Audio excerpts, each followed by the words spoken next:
नमस्कार दोस्तों। उम्मीद करता हूँ आप सभी लोग बहुत अच्छे होंगे। मेरा नाम है के शुक्ला और आप देख रहे हैं के क्राइम यात्रा। आज की जो सच्ची घटना मैं सुनाने जा रहा हूँ, यानी कि आज की जो कहानी है, इस कहानी को सुनने के बाद ना सिर्फ आपके रोंगटे खड़े होंगे, बल्कि सोचने पर भी आप मजबूर हो जाएंगे कि कोई व्यक्ति ऐसा कैसे कर सकता है। बल्कि उसको व्यक्ति कहना गलत होगा। राक्षस, दानव या दैत्य, ये जितने तमाम नाम हैं वो भी शायद कम पड़ जाएंगे, क्योंकि कहानी ही कुछ ऐसी है। हालांकि इस कहानी में बहुत सारे पेंच हैं, बहुत सारे राज हैं जो अभी खुलने बाकी हैं। तो सबसे पहले मैं आपको ये कहानी सुनाता हूँ, उसके बाद आपको पूरा मामला समझ में आएगा कि ये कहानी दरअसल है क्या। हैदराबाद में एक इलाका है मीरपेट, और इसी मीरपेट इलाके में एक परिवार रहा करता था। इस परिवार में कुल 4 सदस्य, पति पत्नी और इनके 2 बच्चे। पति का नाम गुरुमूर्ति और इसकी जो पत्नी थी उसका नाम P Venkata Madhavi. Gurumurthy Indian army में लगभग 20 साल तक काम करता है, और 20 साल तक काम करने के बाद उसकी दोबारा नौकरी DRDO में एज ए सिक्योरिटी ऑफिसर लगती है। अच्छा, जब ये इंडियन आर्मी में था उसी दौरान इसकी शादी 2012 में माधवी से होती है। गुरुमूर्ति और माधवी के जो परिवार वाले थे, दोनों की रजामंदी थी इन दोनों की शादी में। बड़े ही धूमधाम से ये शादी होती है। धीरे धीरे वक्त बीतता है, इन दोनों के 2 बच्चे होते हैं। माधवी के परिवार वालों को लगता है कि माधवी को एक ऐसा हस्बैंड मिला है जो माधवी से बहुत प्यार करता है, और बहुत ही खुशहाल दोनों की ज़िंदगी बीत रही थी। धीरे धीरे वक्त बीतता है और देखते देखते 2025 आ जाता है। जनवरी के महीने में हमारे देश में एक त्यौहार मनाया जाता है जिसका नाम है मकर संक्रांति, और ये त्यौहार अलग अलग राज्यों में अलग अलग नामों से जाना जाता है। नॉर्थ इंडिया में इस त्यौहार को मकर संक्रांति के नाम से जाना जाता है, लेकिन हैदराबाद यानी कि साउथ के इलाकों में इस त्यौहार को पोंगल के नाम से जानते हैं। और साउथ में इस त्यौहार को बहुत ही धूमधाम से मनाया जाता है। तो जो गुरुमूर्ति के दोनों बच्चे थे, यानी कि माधवी के जो दोनों बच्चे थे, वो अपने मौसी के पास, यानी कि जो माधवी की बहन थी, मीरपेट इलाके से कुछ दूरी पर माधवी की बहन भी रहा करती थी। तो दोनों माधवी के जो बच्चे थे वो अपने मौसी के पास पोंगल त्यौहार मनाने के लिए जाते हैं। अच्छा, ये पोंगल त्यौहार ऐसा त्यौहार है कि अपने नॉर्थ इंडिया में तो लोग 1 या 2 दिन में इस त्यौहार को मना लेते हैं, लेकिन साउथ में इस त्यौहार को मनाने में लगभग 1 हफ्ते का समय लगता है। लोग बड़े ही धूमधाम से और अपनों के बीच में रहकर इस त्यौहार को मनाना चाहते हैं। तो जब माधवी के दोनों बच्चे अपनी मौसी के पास जाते हैं, तो माधवी अपने पति से जिद करती है, यानी कि गुरुमूर्ति से कहती है कि उसे भी अपने माँ बाप के पास जाना है इस त्यौहार को मनाने के लिए। जो गुरुमूर्ति है वो अपनी पत्नी से कहता है कि देखो, ऑलरेडी दोनों बच्चे जा चुके हैं और तुम कभी बाद में चली जाना। और इसी बात को लेकर दोनों में लगभग 2 या 3 दिन से लड़ाई शुरू हो जाती है। अब तारीख आ जाती है 16 जनवरी 2025 की। 16 जनवरी को जो गुरुमूर्ति था वो अपने ऑफिस से आता है, शाम का वक्त था। दोनों में एक बार फिर लड़ाई शुरू होती है। माधवी अपने पति से फिर एक बार लड़ती है गुरुमूर्ति से, उसे अपने पेरेंट्स के पास जाना है। दोनों में कहासुनी होती है, दोनों में फिर से लड़ाई होती है, बात आई गई हो जाती है। अब 16 जनवरी की शाम को जो माधवी के पेरेंट्स थे, यानी कि जो माधवी के माता पिता थे, वो माधवी को फ़ोन लगाते हैं। और 16 जनवरी की सुबह में ही माधवी ने अपने माँ बाप से फ़ोन पर बात किया था। लेकिन शाम होते होते जब माधवी को, जो माधवी के माता पिता थे, जब फ़ोन लगाते हैं तो माधवी का कुछ पता नहीं चलता है, फ़ोन स्विच ऑफ आ रहा था। माधवी के पेरेंट्स को लगता है हो सकता है त्यौहार है और काफ़ी सुबह में तो बात हुई ही है, तो त्यौहार की वजह से बिजी होगी या कुछ काम में व्यस्त होगी। वो बहुत ध्यान नहीं देते हैं। 16 के बाद 17 आ जाता है, 17 को भी स्विच ऑफ। माँ बाप को चिंता होती है, वो माधवी के हस्बैंड यानी गुरुमूर्ति से पूछते हैं। तो गुरुमूर्ति कहता है कि दोनों के बीच लड़ाई हो गई है और वो गुस्सा होकर के कहीं चली गई है, आ जाएगी, टेंशन वाली बात नहीं है। माधवी के माँ बाप को लगता है कि हो सकता है कि वो आ जाएगी। देखते देखते फिर 18 आ जाता है, 18 जनवरी को। 18 जनवरी को भी माधवी के माता पिता जब उसके नंबर पर फ़ोन करते हैं, माधवी का नंबर एक बार पुनः चाफ आ रहा था। अब 16, 17, 18 3 दिन बीत जाते हैं। 3 दिन बाद माधवी के माता पिता को चिंता होती है और वो इसी मीरपेट इलाके में, यानी कि गुरुमूर्ति जिस मकान में रहा करता था, वहाँ पहुँच जाते हैं। और पहुँचने के बाद उससे पूरी बात पूछते हैं कि बात क्या है। तो गुरुमूर्ति बताता है कि चूँकि पोंगल त्यौहार मनाने के लिए इसकी पत्नी जिद कर रही थी और ये अपनी पत्नी को समझाता है कि तुम बाद में चली जाना, लेकिन वो मानती नहीं है और इसी बात से वो नाराज़ होकर घर छोड़कर कहीं चली गई है। शुरू में गुरुमूर्ति को लगता है कि वो आ जाएगी, लेकिन वो आती नहीं है। इधर 3 दिन बीत जाता है। माधवी के माता पिता को टेंशन होने लगती है। अब चूँकि 3 दिन बीतने की वजह से माँ बाप को टेंशन होती है और वो नज़दीकी पुलिस स्टेशन में जाकर रिपोर्ट लिखवा देते हैं। बल्कि गुरुमूर्ति भी, उसको भी चिंता होने लगता है। उससे लगता है कि माधवी छोटी सी बात पर नाराज़ है, वो लौट कर चली आएगी, लेकिन इधर 3 दिन बीत गया है और अभी तक माधवी का कोई पता ही नहीं चला। तो माधवी के पेरेंट्स और माधवी का पति यानी कि गुरुमूर्ति नज़दीकी पुलिस स्टेशन में जाने के बाद रिपोर्ट लिखवाते हैं माधवी के मिसिंग की। पुलिस वाले रिपोर्ट लिखते हैं और पूरी जानकारी जुटाने के बाद माधवी की तलाश शुरू कर देते हैं। तलाश जारी थी। अब 18 के बाद, जिस दिन रिपोर्ट लिखाई गई थी, 22 तारीख का डेट आ जाता है। 22 तारीख का जब डेट आता है, पुलिस वाले गुरुमूर्ति जिस अपार्टमेंट में, यानी कि जिस मकान में रहा करता था, उसके आसपास के सीसीटीवी कैमरों को खंगालने की कोशिश करती है। पूरी जांच इकट्ठा करती है। पूरी जांच करने के बाद एक बार फिर से गुरुमूर्ति को पुलिस स्टेशन बुलाया जाता है और उससे पूछताछ शुरू होती है।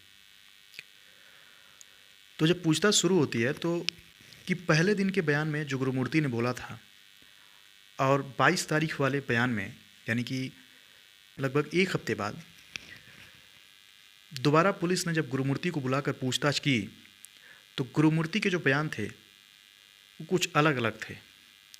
18 तारीख को उसने कुछ और बयान दिया था, 22 तारीख आते आते उसने कुछ और बयान दिया। तो कहीं ना कहीं पुलिस वालों को गुरुमूर्ति के ऊपर थोड़ा बहुत शक होने लगता है। अच्छा, इसी बीच जो पुलिस वाले थे, जो जिस मकान में गुरुमूर्ति रहता था, उसकी जब सीसीटीवी कैमरे को खंगाला जाता है तो उसमें जो हैरान करने वाली बात ये थी कि उसकी पत्नी सीसीटीवी कैमरे से, यानी कि उस घर से बाहर निकल रही है और बाहर निकलने के बाद फिर वो घर में जा रही है, लेकिन फिर से घर से बाहर निकलने का कोई उसमें फुटेज नहीं था। यानी कि वो अपने घर में ही थी और घर से बाहर निकलने का कोई सीसीटीवी मिलता नहीं है। तो आखिर घर में से वो जो माधवी थी कहाँ चली गई? अब उसको धरती निकल गई या आसमान निकल गया, मालूम नहीं। तो अब धीरे धीरे जो शक था अब गुरुमूर्ति पर बढ़ने लगता है। शुरू में तो जो पुलिस वाले थे, चूँकि वो इंडियन आर्मी में था, तो उससे बड़ा ही तमीज़ से और बड़े ही एक रेस्पेक्टफुल तरीके से उससे पुलिस वाले पूछते हैं, शक भी नहीं था। लेकिन जब उसके बयान में कहीं ना कहीं डिफरेंस देखा जाता है, कहीं ना कहीं बदलाव देखा जाता है कि 18 तारीख के बयान में और 22 तारीख के बयान में कहीं ना कहीं डिफरेंस है, कहीं ना कहीं बदलाव है, पुलिस वाले फिर उसको उठाते हैं और उठाने के बाद उससे तबीयत से पुलिसिया अंदाज में पूछताछ शुरू होती है। अब जैसे ही पुलिस वाले उसके साथ सख्ती से पेश आते हैं, वो टूट जाता है और पुलिस की मार ज़्यादा देर तक वो झेल नहीं पाता है। फिर वो पुलिस वालों से कहता है कि साहब, मुझे माधवी का पता मालूम है कि वो कहाँ गई है, लेकिन इसके लिए आपको मेरे घर चलना होगा। पुलिस वाले भी हैरान हो जाते हैं, कहते हैं चलो। पुलिस वाले गुरुमूर्ति को साथ लेकर अब गुरुमूर्ति के उसी मकान में जाते हैं जहाँ गुरुमूर्ति अपने परिवार के साथ रहा करता था, यानी कि जहाँ से माधवी लापता हुई थी। गुरुमूर्ति अपने घर में ले जाता है और घर में ले जाने के बाद सबसे पहले पुलिस वालों को वो किचन में ले जाता है और किचन में एक प्रेशर कुकर था। उस कुकर की तरफ इशारा करते हुए कहता है कि उसकी पत्नी इसी कुकर से निकलकर बाहर कहीं गई है। अब पुलिस वाले जैसे ही ये बात सुनते हैं, पुलिस वालों को लगता है ये पागल वागल हो गया है, इसकी मानसिक हालत ठीक नहीं है। फिर वो पुलिस वालों को बाथरूम की तरफ इशारा करता है और कहता है कि इसी बाथरूम से निकलकर उसकी जो पत्नी है पहले उस प्रेशर कुकर में जाती है और उस प्रेशर कुकर से निकलने के बाद उसकी जो पत्नी है एक झील में जा चुकी है। अब जैसे ही झील का नाम पुलिस वाले सुनते हैं, उनके रोंगटे खड़े हो जाते हैं कि ये क्या बोल रहा है, इसका दिमागी हालत सही है भी कि नहीं। पुलिस वाले फ़ौरन उसको लेकर उस झील के पास जाते हैं। इसके घर से कुछ ही दूरी पर एक झील है जिसका नाम है जिले लाकुदा लेक। तो ये पुलिस वालों को अब उस घर से निकलने के बाद पहले तो ये बाथरूम दिखाता है, बाथरूम से निकलने के बाद कहता है कि उसकी पत्नी इस प्रेशर कुकर में आई और उस प्रेशर कुकर से निकलकर पासी के झील में जा चुकी है। पुलिस वाले पूरे अपनी टीम के साथ उस झील में जाते हैं और झील में ले जाने के बाद ये कहता है कि साहब मेरी पत्नी इसी झील में समा गई है। पुलिस वाले सोचते हैं कि ये क्या बक रहा है, क्या बोल रहा है। एक बार फिर से उससे कड़ाई से पूछताछ जब होती है तो फिर वो कहानी सुनाता है।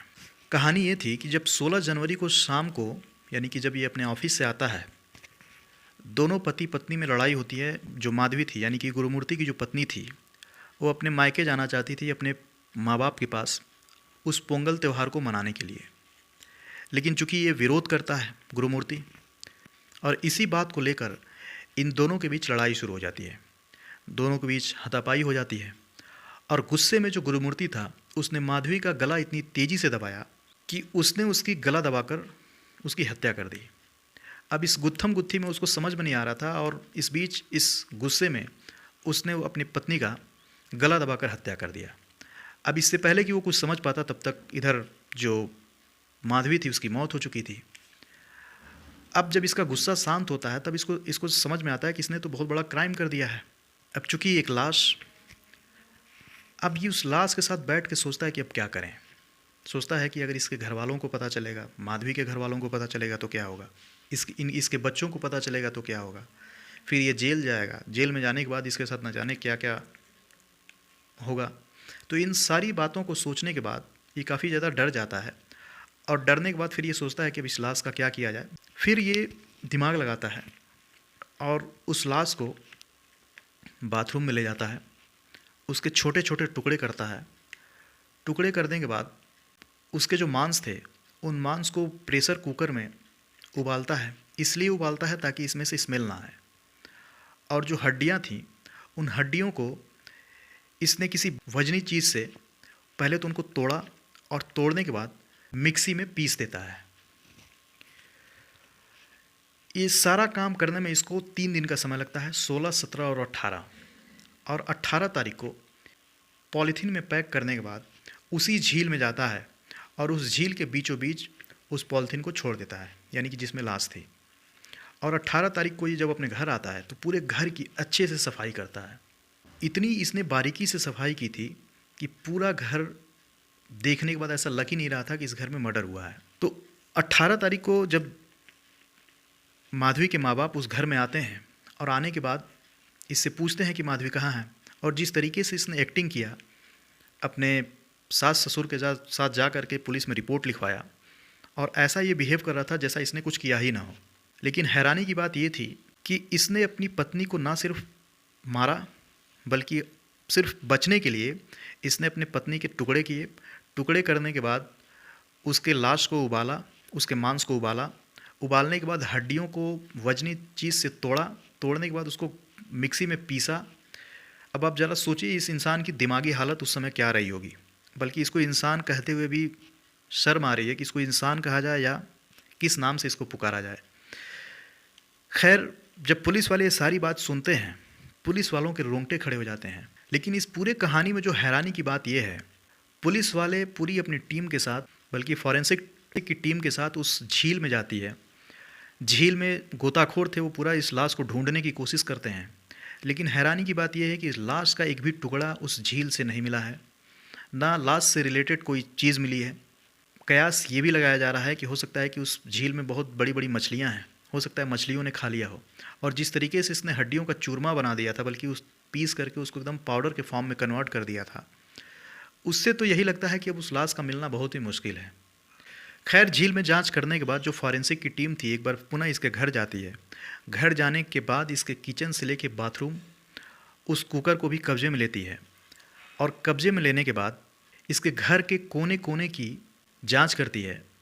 और जो सारे नमूने थे, सारे नमूनों को इकट्ठा करने के बाद उसको जांच के लिए भेज दिया जाता है, ताकि किचन से लेके बाथरूम में कोई भी मांस का लोथड़ा या ब्लड या ऐसी कोई चीज़ मिले जो ये साबित कर दे कि ये जो इसने वाकई में इसने मर्डर किया है भी है कि नहीं। क्योंकि अब जब रिपोर्ट आएगी उसमें ये खुलासा हो पाएगा कि इसने वाकई में माधवी की हत्या की भी है कि नहीं। अब लेकिन इस केस में जो सबसे चौंकाने वाली बात ये है, वो ये है कि उधर झील में जब तलाशा गया वहाँ भी माधवी से रिलेटेड कोई भी मांस का टुकड़ा या ऐसा कोई भी चीज़ नहीं मिला। इधर जब इसके घर की तलाशी ली गई तो वहाँ भी ऐसा, क्योंकि इसने जिस तरीके से अपने घर को सफाई किया था, देखकर लग ही नहीं रहा था कि इसने इस घर में किसी का मर्डर भी हुआ है। तो जो सवाल है वो ये है कि क्या इसने वाकई में माधवी का मर्डर किया भी है कि नहीं। हो सकता है कि माधवी कहीं चली गई हो, या हो सकता है कि इसने ही कहीं उसको रखा हो, क्योंकि जब तक उसके लाश या ऐसी कोई चीज़ मिलेगी नहीं, ये कैसे पता किया जाएगा कि माधवी की हत्या हुई भी है कि नहीं। हालांकि गुरुमूर्ति ने अपना जुल्म जरूर कबूल कर लिया है, लेकिन जो दिक्कत की बात वो ये है कि लाश के नाम पर पुलिस को अभी तक कुछ भी नहीं मिला है। और जो गुरुमूर्ति है बहुत ही शातिर ढंग से उसने इस क्राइम को अंजाम दिया है।